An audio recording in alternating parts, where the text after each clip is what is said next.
Norm Crosby's Comedy Shop, starring Norm Crosby, with guest stars Dick Martin, Jack Carter, Joe Restivo, David Frye, Robert Aguoya, and some very special surprises.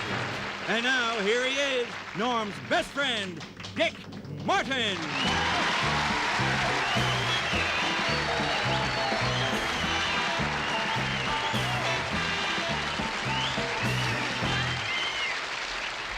Thank you. You know, a lot of people who have seen me only working with a partner have asked me, why don't you do an act alone? So just to please them, I'm going to do it right here tonight. Here we go. Okay, what did you do over the weekend? You did? See, now, if my partner were here, you'd be rolling in the air. It's very tough doing an act alone when you've done one for that many years with a partner, but I'll forge ahead. Wait a minute, you forge back. Wait a minute. I just say, what do you got a riddle for me? Okay. What's the riddle? Ask me, why did the Armenian sheep herder put Jell-O in his ear? Okay, why did he? You're kidding. See, if my partner were here, you'd be hysterical, couldn't you? But unfortunately, he can't be here. See, he's doing his half of the act on another show. That way we get twice the money. But there is somebody here tonight, and that is my best friend, Norm Crosby. Hey!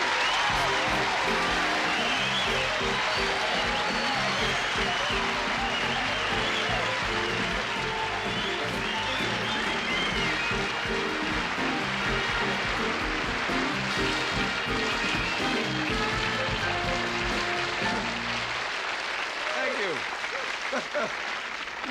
As you undoubtedly know by your presence, we do this show in Hollywood.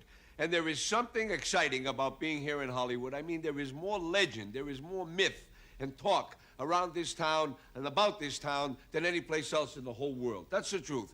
Like recently, a tourist couple came over to me between shows. They said, I know all about you Hollywood people. All about you Hollywood people. All we hear is that you think of sex. That's all you think of is sex, sex, sex. I could never live here. My wife could never live here, and neither could our 17 children.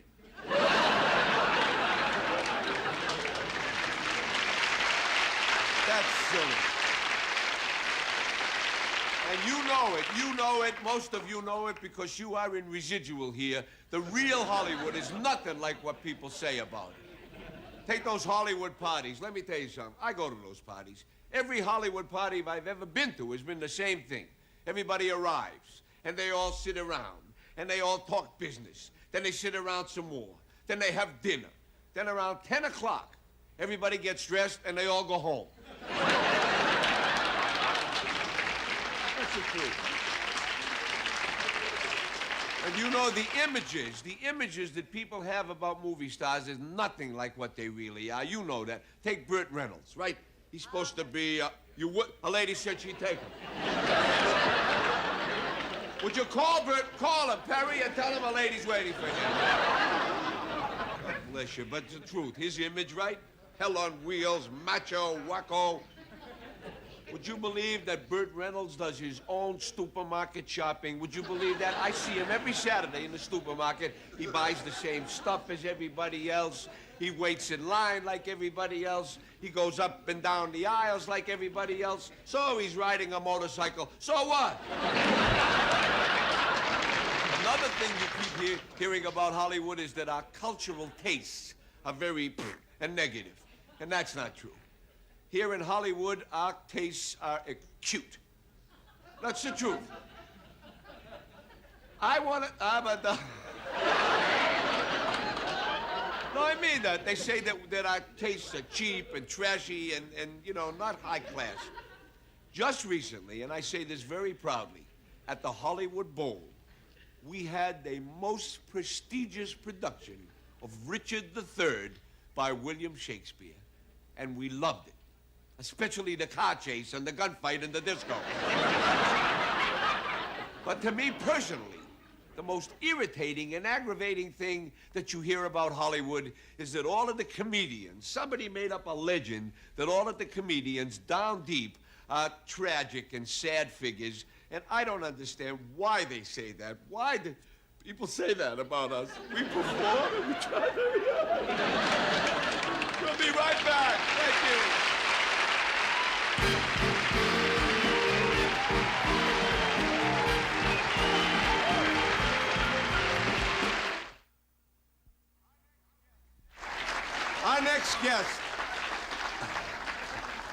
Our next guest is a very special friend. You've seen him on television, in movies, in supper clubs, in theaters. He's a super comic and a super guy. Welcome, please, Jack Carter.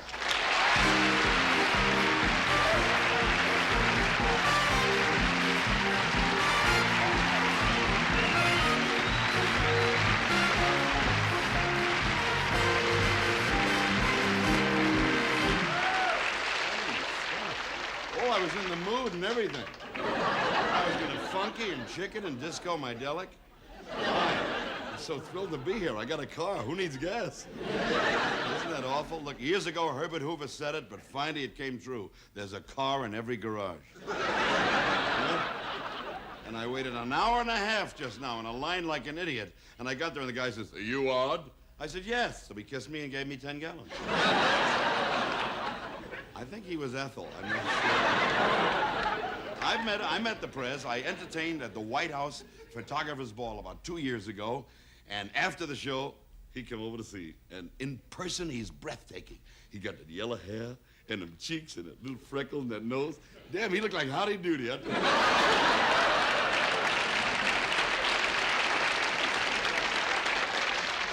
think there's a string working the teeth, though, you know, just...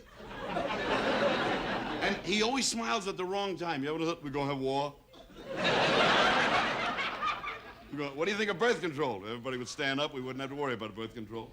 I would love to have been in Israel when he met Menachem Begin and introduced Rosalind. Can you imagine a Gentile like that trying to say Menachem? Menakakim? Menukim? Menakokiom? Rosalind, this is Monokakiom. Menakakiyam is home normal. But he's mild. He came up to us after the show and he said, "Mr. Carter, you're a very, very funny man." I said, "Thank you, sir. So are you."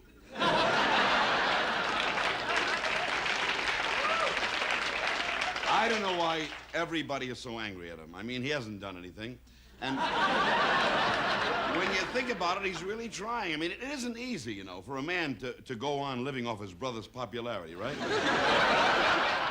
I wear a corset. That's why I don't like driving. I like to travel by air. But when I got to go through security, you know, when you go to the airport, first they take your luggage away. My mother, they took her bag away. Oh, you imagine taking a bag away from a little Jewish lady? A big black guy saying, "Give me the bag, mother." That's my mother. That's what it said. "Give me the bag, mother." So she I don't want to. "Give me the pocketbook. Give me it."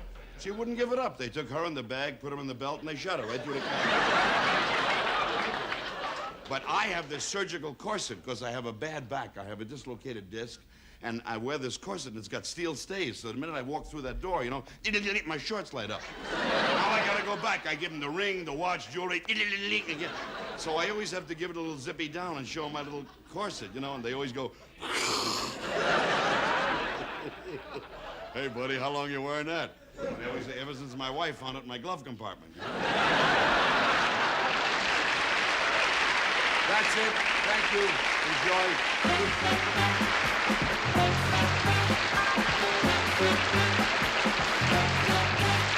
Let's have a big comedy shop welcome for Joe Restivo.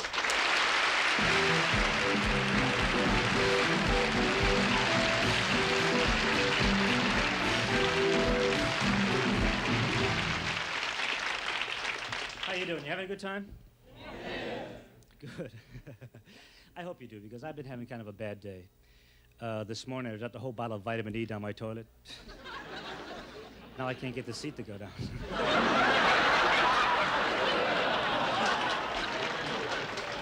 I grew up, this sounds like a comedian's cliche, but it's true. I grew up in a tough neighborhood in Chicago. Boy, gangsters, hoodlums, mob guys, they denied it, but they were. I went to their weddings. I mean, who takes wedding pictures like this? Tough guys. Tough guys. They look tough, those guys, don't they? Both ways. Boy, I grew up, I looked like Kate Jackson when I was growing up. You know what I'm saying? I wanted to look like Kirk Douglas. To me, he's the epitome of masculinity, right? Kirk Douglas, I want to look like him. I used to practice when I was 12. Every morning I drink a quart of prune juice and then tie myself to a chair. I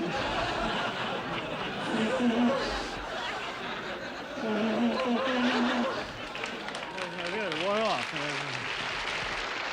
There's no place to be funny when you're 12, that's for sure. Adults won't let you do it, you know? Kids should be seen and not heard. There's no place to stretch out and be funny. You can't do it in school. That's the last place, boy. Thank you, sir. No, you certainly can't do it in school. I went to Catholic school. Nuns don't have a sense of humor. Mm-mm. They didn't understand me either. I was up and down in my chair. I was trying to be creative. I was fooling around. I was laughing, joking. You know, today they call those kids hyperkinetic, hyperactive. The nuns called me the son of Satan. You know.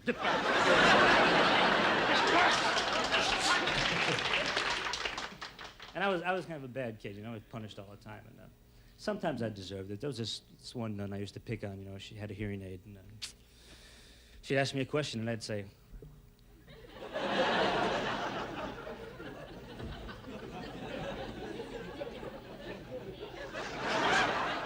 Joseph, I can't hear you. She'd turn her up to 5, and I'd say, the capital of Chile is Santiago. I still turned to 10. Can you hear me now?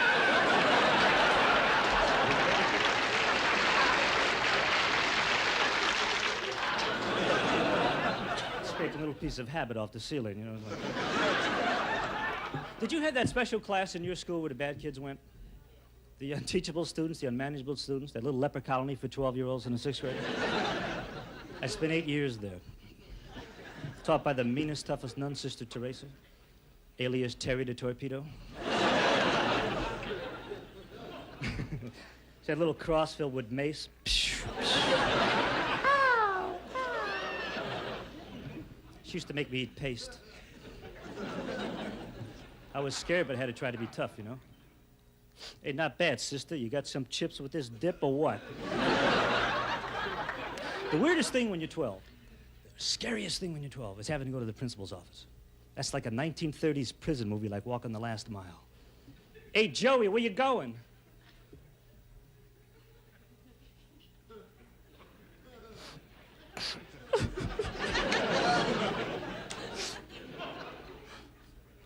Didn't you guys hear? They're sending me to the chair. Goodbye, Frankie. Goodbye, Tony.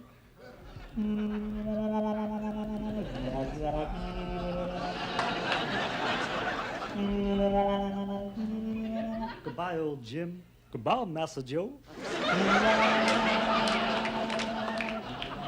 I hope you're frying hell, sucker. Gee, thanks, Sister Teresa. Thank you.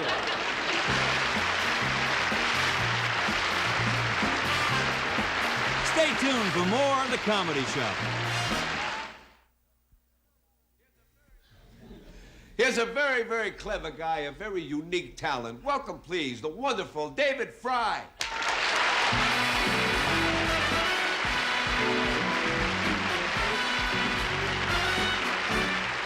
Thank you. Oh, what a great audience. Thank you. Thank you so much. What a fantastic audience. My favorite actor, everyone obviously has his favorite actor. Mine has always been probably a guy who's played more various roles than any actor in the history of movies, Mr. Henry Fonda. This is Henry Fonda for GAF Bull. Remember, with GAF, what you see is what you get. I want to thank all my 150 million fans for watching my 100 movies and my 590,000 commercials. But in my day, we had stars. Cooper, Gable, Bogart, real stars. Today, you ain't got no movie stars. Who you got? Sylvester Stallone. Oh, my God, man, can't even talk. You ever see him?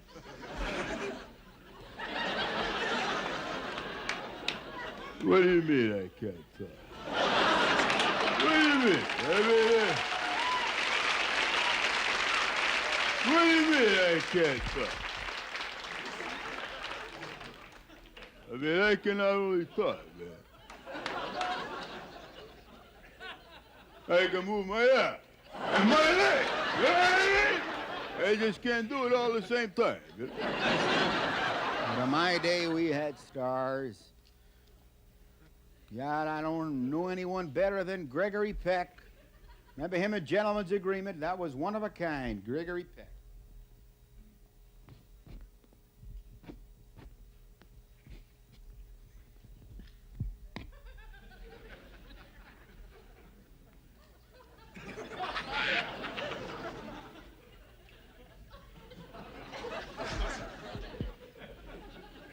This is Gregory Peck. Ma, I'm working on anti-Semitism, Ma. I'm telling everybody that I'm Jewish. But no one believes me, Ma. I don't know why, Ma. We're Jewish, ain't we, Ma? You told me that, Ma. Maybe it could be because our name is O'Brien. I don't know. We had stars in my day.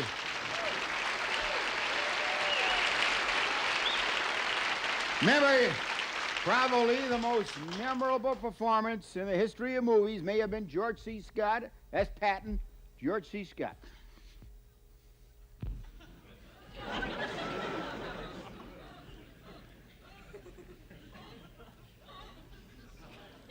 I will be proud and honored to lead you men into battle.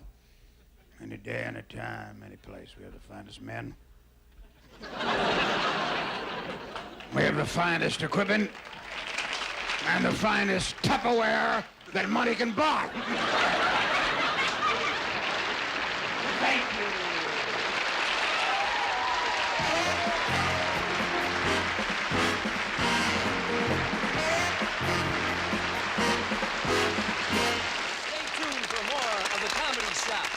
Sober up, you.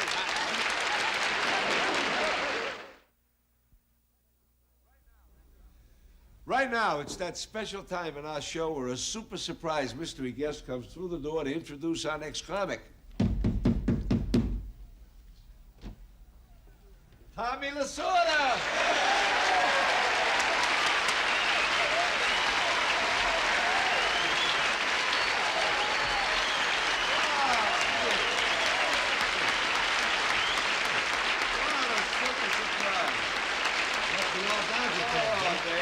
Dodger fans, sure. Everybody's a Dodger fan. Hey, as a matter of fact, this would be a great opportunity, Tommy, for you to, as manager of the Dodgers, to give some of your expert advice, you know, to all our baseball lovers. Okay, Norm. The one piece of advice I'd give is to know the technical end of the game. When you're up at bat, you got to know a knuckler, a slider, a sinker. And then you got to know the signs. The hit and run, suicide squeeze, and a sacrifice. I get it. And then what? And then you swing at that little round thing with that long piece of wood they call the baston on your back. Why don't you introduce our next comic? It's with great pleasure that I introduce this next fantastic comedian, Mr. Robert Aguoya.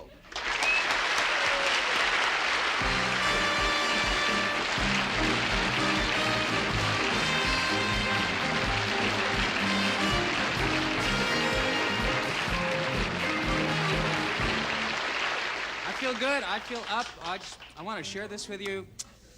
Talked to my lawyer last Thursday, and we finally signed all the papers, and I closed a really nice record deal with Columbia Records that I'm really happy about, you know. And best part is that for only 99 cents, I get 7 albums of my choice, you know. On my way. Let me tell you about my ethnic background. I am Chicano, but I was not always Chicano. When I was a kid growing up, we were just Mexicans, you know. One day we got a letter in the mail from New West magazine, said, starting the 3rd, you'll be Chicanos. I said, fine. People always say to me stuff like, you don't look Mexican, and I never know how to take that like we're all supposed to look alike, you know. So if they say you don't look Mexican, I just go, da-da, da-da, da-da. Okay, you're Mexican. 60s, they called us Mexican-American. Sounds like Wonder Bread tacos, doesn't it, folks? Recently, Time magazine called us Hispanic. Now that sounds like a medical condition. Jerry can't drive, he's Hispanic. My last year in high school, I was in the Guinness Book of World's Record for the most love-starved teenager in America, and I used to go out with Susie Fleming, and we would park in front of her house, and I would want to make out, you know, and she would talk me out of it every time with these trick romantic questions like, would you still love me if I was crippled in a skiing accident? Takes your passion right away, folks. Sweet when you break up as a teenager, the girl gives you everything back. Here's your albums, sweater, necklace. Break up as an adult, they will take everything. I'll have the house, car, reproductive organs. Thank you.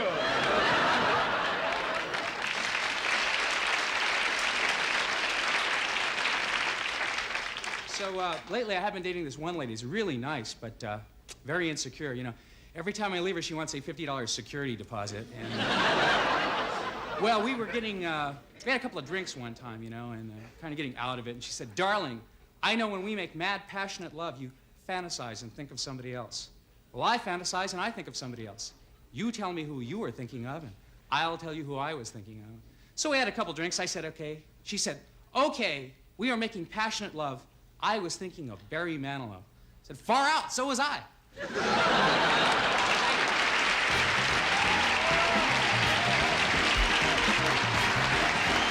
you very much, Tommy. Thank you for being with us. We're running late tonight. We'll see you next week right here on the Comedy Show. Thank you.